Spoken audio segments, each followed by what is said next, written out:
মেয়েদের মডেলিং বোরকা পর্দার জন্য কতটুকু জায়েজ?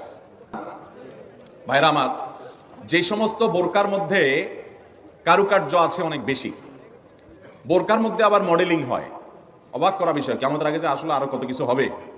এই বোরকার উপরে যদি মডেলিং কারুকার্য হয়, চাকচিক্য হয়, বোরকা যদি খুব টাইট ফিট হয়, বোরকা যদি এমন হয় যে বোরকা বরং পুরুষের দৃষ্টিকে আরো বেশি আকর্ষণ করে, তাহলে এই বোরকা ঢাকার জন্য আরেকটা বোরকা লাগবে, তা না হলে পর্দা হবে। পর্দার উদ্দেশ্য হলো নিজের সৌন্দর্যকে অনাবৃত করা, নিজের সৌন্দর্যকে ঢেকে রাখা, এটাই হলো পর্দার কি উদ্দেশ্য। সেখানে যদি পর্দার উদ্দেশ্যটাই নষ্ট হয়ে যায়, তাহলে এই বোরকা পরলে পর্দা করার যে নির্দেশ সেটা পালন হবে। হ্যাঁ, কোনো নারী তিনি খোলামেলা চলাফেরা করেন, তিনি দিনের পথে মাত্র আসছেন, মডেলিং দিয়ে শুরু করছেন, আস্তে আস্তে ইনশাল্লাহ পিওর বোরকা যাবেন, হ্যাঁ, সেই হিসাবে তার জন্য আমি বলতে পারি এটা ওজোর, ঠিক আছে, উনি চেষ্টা করেছেন, শুরুটা অন্তত করেছেন। কিন্তু ভাইরা, পরিপূর্ণ পর্দা করতে চাইলে এই মডেলিং বা স্টাইল মার্কা বোরকা হবে